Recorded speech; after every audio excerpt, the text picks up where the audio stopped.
They laughed when she touched the piano keys. They thought she was just another girl pretending to dream. But when her fingers began to play, the entire hall forgot how to breathe. What they heard that night changed everything. The first day at Crescent Academy of Arts was supposed to be a fresh start, but for Amara Lewis it felt like walking into a storm. The marble floors gleamed beneath her worn shoes, her reflection faintly visible in their shine. Around her, students in tailored uniforms glided through the halls like they owned the air itself. Their laughter echoed with confidence and judgment. Amara's hands clutched the strap of her faded bag, the one her grandmother had given her before she passed. Inside, wrapped in a cloth, were a few sheets of music and a pair of thin, old piano gloves. When she reached the main office, Principal Coleman looked up from his desk with a mixture of curiosity and irritation. His silver-framed glasses sat at the tip of his nose, his eyes scanning her from head to toe. "You must be the transfer from Brookfield," he said, his tone sharp enough to slice through glass. Amara nodded quietly. "We don't get many transfers mid-year," he continued, "especially from public schools." The way he said public made it sound like a disease. She only nodded again. When he asked what her elective was, she said softly, "Piano." The principal leaned back, almost laughing. "If she plays piano, I quit," he joked loudly. His laughter filled the office, joined by a few chuckles from the nearby staff. Amara said nothing.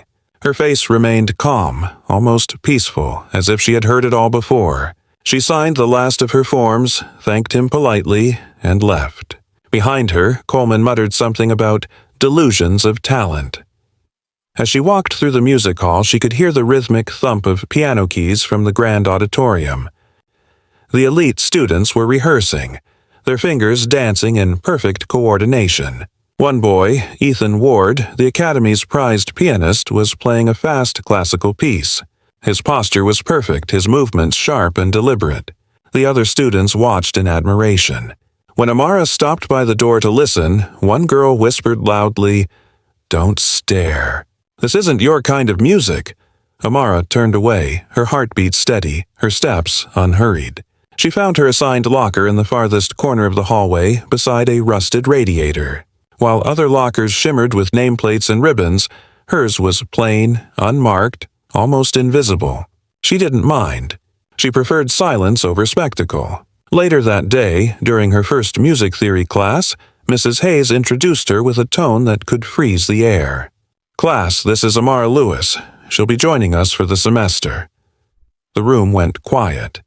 Amara felt dozens of eyes studying her, dissecting her every detail. Her dark skin, her thrift store uniform, her quiet demeanor. Mrs. Hayes asked each student to share their instrument and performance experience. When it was Amara's turn, she said softly, "I play the piano."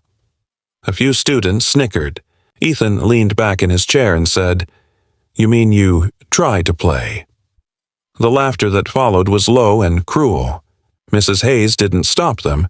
She only said, "We'll see during the winter audition, won't we?" Amara simply nodded, her eyes calm, but deep within them was a quiet fire, the kind of fire that doesn't burn out easily. That afternoon, she walked past the auditorium again. The doors were closed, but she could still hear the faint sound of a grand piano inside. She pressed her palm against the wood, remembering her grandmother's hands guiding hers over broken keys in their small apartment. The warmth of those memories was enough. She decided then.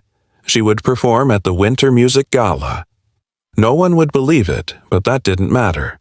Greatness never asks for permission. Later that night, when the halls emptied and the lights dimmed, Amara slipped back into the auditorium. Dust floated in the soft yellow light from the exit sign. At the far end stood an old upright piano, neglected and out of tune. She sat down slowly, brushing her fingers over the keys. The first note was rough, but then came another, and soon the room was alive. Her music flowed like water, soft and deep, telling stories of loss, strength, and hope. The melody echoed against the empty seats, transforming the cold air into something alive. Unbeknownst to her, the janitor, Mr. Dalton, had paused mid-sweep by the back door. His eyes widened as he listened. He had worked at the academy for 20 years, heard every talented student come and go, but never had he heard anyone play like this. The sound wasn't just skillful, it was soulful. When she finished, Amara sat quietly, the last note trembling in the air. Mr. Dalton stood there, speechless, watching the girl who had just turned an old, forgotten piano into a voice that spoke of everything unspoken. That night, under the faint glow of the exit sign, Amara made a silent promise to herself. No matter who laughed, no matter who doubted, when the winter gala came, she wouldn't just play. She would remind them what music was meant to feel like. By the next week, whispers about Amara spread like wildfire through Crescent Academy's golden halls. Every lunch table, every rehearsal room carried her name, followed by laughter. She actually signed up for the winter gala, one student giggled. Maybe she thinks it's a talent show. The story grew each time it was told, twisting until it sounded absurd. By the time it reached Principal Coleman's ears, he couldn't resist making a spectacle of it. During Monday's music theory class, he decided to humiliate her. "I hear," he said, pacing in front of the piano, "that one of our new students believes she's ready for the gala." The class chuckled immediately, all eyes shifting toward Amara. She sat in the second row, calm as ever, her hands folded neatly on her lap. Coleman smirked. "Miss Lewis, would you care to explain where this confidence comes from?" His tone dripped with mockery. Before she could respond, Ethan leaned back in his seat and said, "Maybe she thinks playing at her church counts as professional training." The room burst into laughter. Even Mrs. Hayes didn't intervene. Coleman waited until the noise settled, then said, "Let's make this interesting, shall we? Ethan, perhaps you could challenge her. 5 minutes on stage, nothing more. Let's see if she survives that long." Ethan grinned, proud and smug. "Deal," he said. "But let's be fair. We'll give her the school piano. She can show us what she's got." Amara met his eyes and simply said, "Fine." No anger, no hesitation, just quiet certainty. That unnerved them more than her words. After class, Mrs. Hayes pulled her aside, her voice low but sharp. "Listen carefully, Amara," she said. "This academy's reputation is everything. If you make a fool of yourself on that stage, you'll embarrass us all. Consider withdrawing before you do." Amara's eyes didn't waver. "Thank you for your advice, ma'am," she replied softly. "But I'll still play." Then she turned and walked away, leaving Mrs. Hayes standing speechless. That night, Amara sat by her window in the small dorm room the school had assigned her. The moonlight fell across her open music sheets, highlighting handwritten notes in faded ink. Her grandmother's writing. The memories came rushing back. Her grandmother's living room, the scent of old wood and jasmine tea, the worn-out piano that never stayed in tune. Her grandmother's hands were graceful but strong, each finger telling a story as it moved across the keys. "Music isn't about playing perfectly," she used to say. "It's about saying something the world refuses to hear." Amara had been only 12 when her grandmother fell ill. The woman's last wish was to teach Amara one final piece, a complex jazz composition that fused pain and joy like light and shadow. But before they could finish, her grandmother passed away, leaving the song incomplete. Amara spent years trying to master it on her own, playing in the dusty old church down the street, the same one that welcomed her when the world outside didn't. Each note became her prayer, each mistake a lesson in persistence. At Crescent, that spirit didn't fade. Even as the students made her life harder, she refused to bend. During rehearsal week, they took turns sabotaging her practice sessions. One afternoon, she walked into the piano room to find her sheet music replaced with random scribbles. Another day, the keys on her piano had been deliberately detuned. And one evening, when she tried to enter the hall, she found the door locked from inside, laughter echoing behind it. But every night, when the building emptied and the world went quiet, she returned. She'd find another piano, old, dusty, or broken, and she'd play. Mr. Dalton, the janitor, began noticing her pattern. One night, as he swept the stage floor, he saw her again. The same girl sitting at the same piano, her eyes closed, her fingers moving like shadows in moonlight. When she stopped, he stepped closer and said quietly, "You really don't give up, do you?" Amara smiled faintly. "It's the only thing I've ever known how to do." Dalton nodded slowly, leaning on his broom. "Legends aren't born in comfort, kid," he said. "They're forged in pain. Keep playing. Let 'em hear what pain sounds like." She carried his words with her. Each time she was mocked, she remembered them. Each note she played became sharper, stronger, as if her music was fighting back in its own language. She didn't seek revenge. She sought truth. And her piano became the only weapon she needed. Meanwhile, Principal Coleman watched everything from his office window. Every rumor about Amara's performance made him more confident that her failure would be spectacular. He began dropping hints to the faculty about a lesson in humility he planned for the gala. In his mind, Amara was an easy target, the perfect example to remind everyone that Crescent Academy was not a place for dreamers from small towns. But he didn't know what was happening after hours. He didn't hear the haunting beauty of her music echoing through empty corridors. He didn't see the way her fingers bled from practice or the way her determination grew with every challenge. To him, she was still just a poor girl pretending to be special. By the end of rehearsal week, Amara stood at the center of the empty stage one last time. The moonlight poured through the stained glass, wrapping her in gold and blue. She placed her hands on the keys, closed her eyes, and began to play her grandmother's unfinished piece, not perfectly, but with heart, with fire, with truth. The notes rose and fell like a heartbeat, filling the room with something raw and uncontainable. When she finally stopped, she whispered to herself, "I'll finish it at the gala." And in that silent promise, she wasn't just preparing for a performance, she was preparing for a reckoning. The night of the Winter Gala arrived wrapped in glitter and tension. The auditorium glowed beneath grand chandeliers, their light spilling over rows of elegantly dressed guests, parents, donors, and city elites who came every year to witness the Academy's finest display of talent. The walls shimmered with gold drapery, and the air hummed with the polite excitement of privilege. On stage, the grand piano stood polished to perfection, its black surface gleaming under the spotlight like still water. Behind the curtains, Amara waited, her hands clasped together so tightly her knuckles turned pale. Her name wasn't on any posters.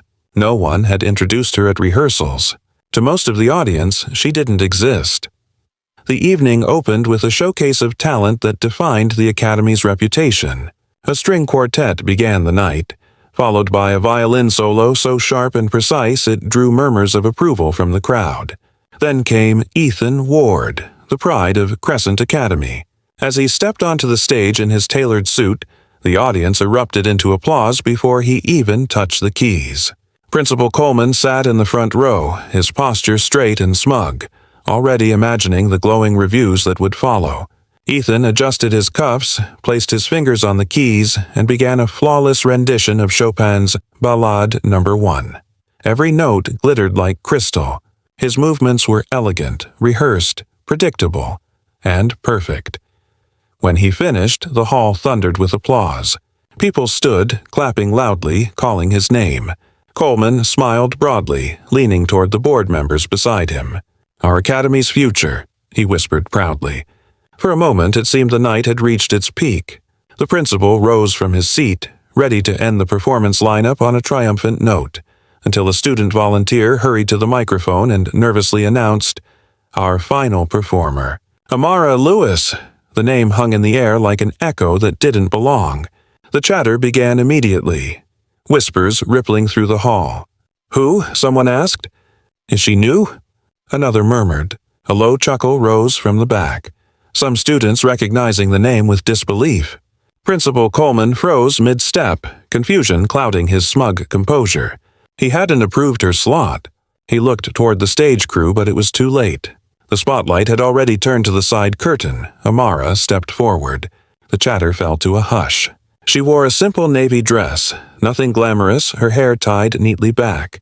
No jewelry, no glitter, just calm determination in her eyes.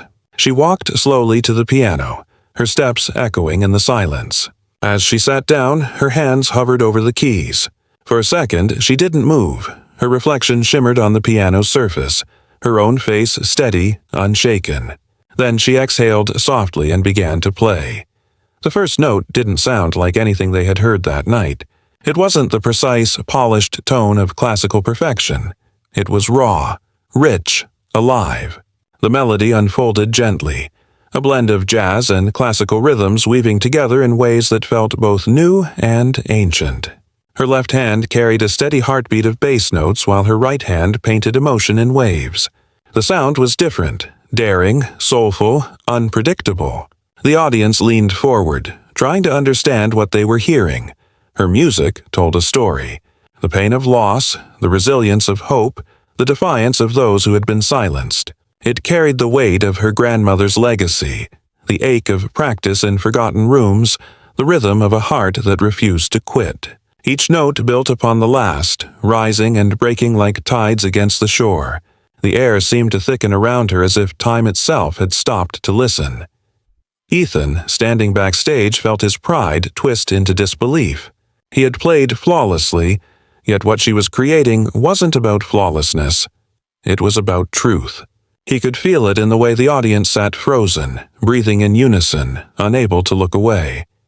Mrs. Hayes's hand slowly lowered from her chin, her face pale, her eyes wide. Even Principal Coleman, who had been whispering to a colleague in irritation, turned fully toward the stage, his expression unreadable. Halfway through, Amara closed her eyes. Her fingers moved faster, blending rhythm and soul into something transcendent. The melody became a storm, chaotic yet controlled, powerful yet delicate. The room, filled with the sound of rebellion, turned into beauty. The audience began to realize they weren't just hearing music. They were witnessing something sacred. As she reached the final passage, her body swayed gently with the rhythm, the notes fading from fire to silence. Then, with one last soft chord, she stopped. The sound lingered in the air, trembling like the last breath of a dream. For a few seconds, no one moved. The hall was completely still. Then, a single clap. Then another. Within moments, the room erupted into applause. People stood from their seats, shouting, cheering, crying. Some had tears in their eyes, unsure why. Amara rose quietly, bowed once, and stepped back from the piano. Her expression was calm, almost serene, as if she had finally said everything she needed to say. Principal Coleman sat frozen in disbelief, the words he'd once spoken. "If she plays piano, I quit," echoed in his mind like an unfinished joke that had come back to humiliate him. Reporters from the local press, drawn by the crowd's reaction, rushed toward the stage. "Who trained you?" one of them called out. "Where did you learn to play like that?" But Amara didn't answer. She simply smiled faintly and walked past them, her footsteps light, her silence louder than any applause. Backstage, the echoes of her performance still vibrated through the walls. Ethan stood motionless, staring at the piano as if seeing it for the first time.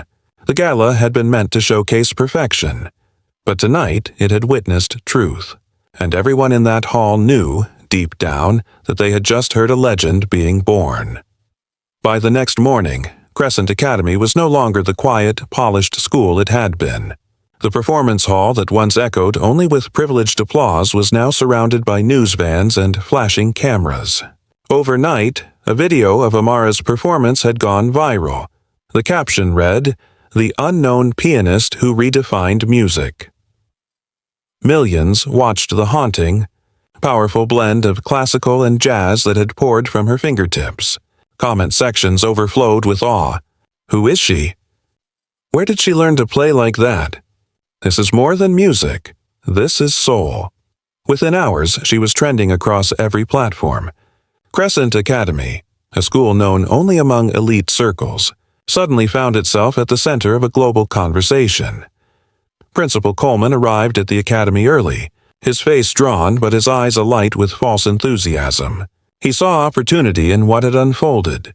By mid-morning, he had already called the press, arranging a conference in the main hall. "We must protect the academy's image," he told Mrs. Hayes. "She's our student, our discovery." He straightened his tie. practicing lines in the mirror about nurturing new talent and providing opportunity for all. It didn't matter that he had mocked her. What mattered now was saving face. When the press conference began, the auditorium was filled with journalists, photographers, and school board members. Coleman stood at the podium smiling as the cameras flashed. Behind him hung a banner hastily printed overnight.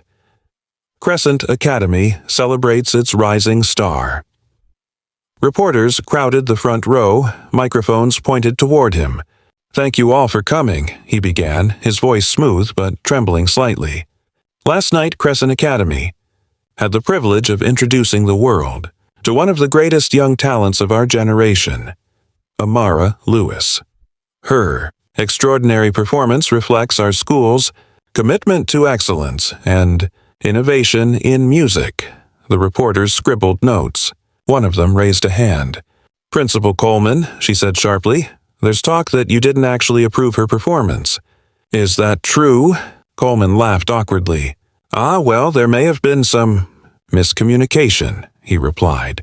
"But of course, once I saw her potential, I was fully supportive." Another reporter interrupted. "Did you or did you not mock her abilities when she first arrived?" The room went still.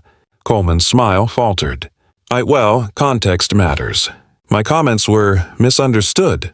The murmurs grew louder. Cameras clicked. The principal's confidence began to crumble under the weight of his own lies. Then, from the back of the hall, a calm voice spoke. "That's not what I heard."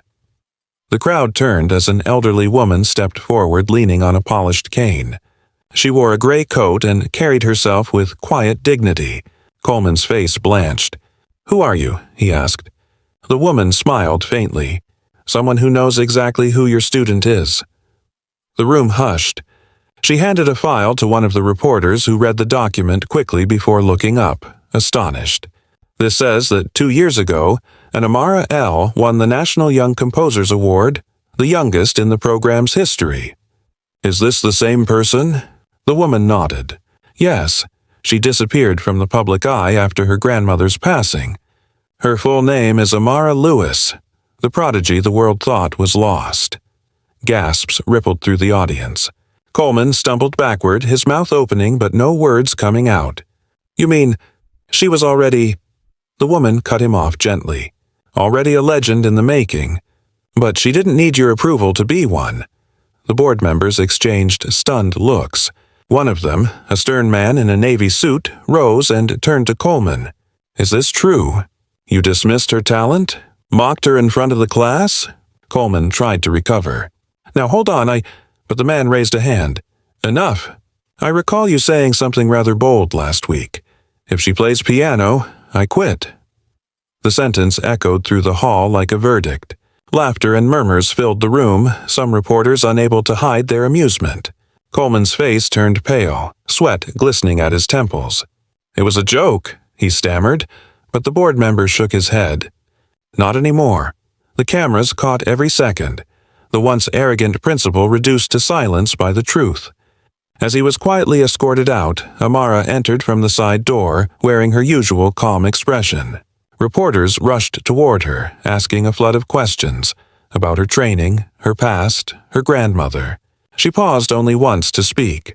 "Music doesn't need permission," she said softly. "It only needs heart." Her voice carried effortlessly through the hall, silencing the noise. The simplicity of her words struck deeper than any lecture could. Later, as the crowd dispersed, Amara walked through the empty corridors one last time. The same hallways that once echoed with laughter and mockery now whispered with respect. She stopped by the old upright piano in the corner of the practice room, the same one where it all began. She brushed her fingers across the keys, her grandmother's bracelet glinting in the afternoon light.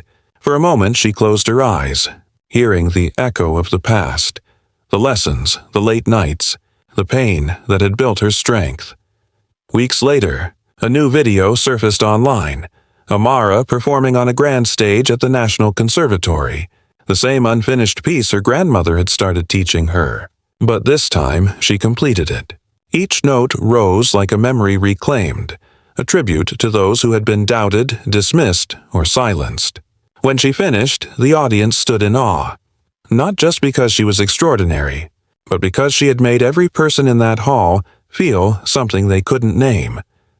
As the lights dimmed, the camera panned to her hands resting gently on the piano, the bracelet gleaming faintly beneath the stage lights.